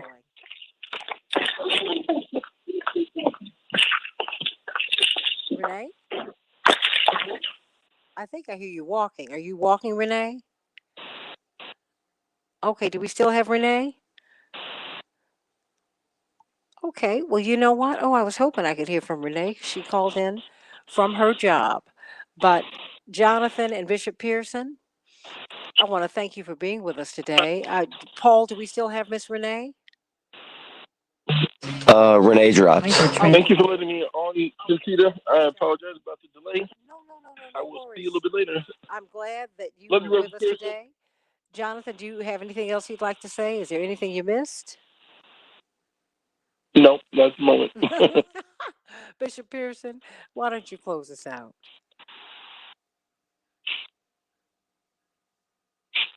Is Bishop Pearson still there? Paul? I'm sorry? Is Bishop Pearson still there? No, it's just you and Jonathan right now. Okay, very good. So I can let everybody go. Everybody, I hope and pray that you have a marvelous Father's Day. I hope it can be a moment of celebration for you, a moment of healing, a moment of contemplation. I really hope and pray that you will have a Father's Day that'll be a blessing to you. Juneteenth, let us remember the ancestors today. And remember, Juneteenth belongs to everybody. No one is free until everyone is free. Until Black people were freed, until we knew we were freed, everybody was in bondage. A nation cannot be free and slave at the same time. It just doesn't work. So everybody just know that this is a great American holiday, and we are moving every day toward a more perfect union. I, like my brother Jonathan, pray for the day that we will acknowledge what really is America's original sin, what we've done to the indigenous people, the genocide of the indigenous people, the stealing of their lands, dishonoring treaties. Never, ever forget that. Please, please, please. And I don't know who is that, Jonathan? Is that you in the background? Yes, it is. All right. Do you want to say anything else, Johnny? Love you, Santita, and happy Father's Day to my father, who gave so much for so long to so many. And thank you for standing in and standing up, and your voice is appreciated, Santita. Oh, I love you. And Jonathan, let's give a special shout out to our Uncle Saint, St. Clair Booker. Whew, had to keep myself God from bless crying his this memory. morning. God bless his memory. Why don't you just say a few words about Uncle Saint right now? Even if you don't have biological children, you can be a father. Fatherness doesn't have to come from your own bloodline. It can be a man that might not have been blessed to have your own children, but you take on the responsibility of helping raise other men, other young ladies, and we thank God for the opportunity. So for those that don't have their own children, but make a difference in other young people's lives, happy Father's Day to you as well. Absolutely. Our Uncle Saint, beloved, we just We just sent him on. He went on to heaven just a few months ago. And this was someone who was very much a part of our lives. This will be the first Father's Day in many, many years that I've not been able to call him, at least not on this side of heaven, but I'll be able to call on him from the earth to the heavens. And I thank God for my Uncle Saint and for all that he gave to me, my brothers, my sisters and brothers of the Spirit. He raised a whole generation or two or three of us. And his work on this earth is finished, and we're so glad that we were part of his work. Everybody, happy Father's Day. Now, on a special note, I thank our father, Jonathan, for being our dad. What a wonderful, wonderful, wonderful father he has been and continues to be. We never knew a day in which we needed anything, and really had most of our wants. But more than that, what we wanted was him, and he gave of himself to others and to us. And so we thank God today for being the children of Mrs. Jackson and our daddy, Reverend Jackson, better known as Daddy. I love you, everybody. Have a wonderful, have a blessed Juneteenth, and have a marvelous Father's Day. Love you. God bless. Reverend Jonathan, I love you.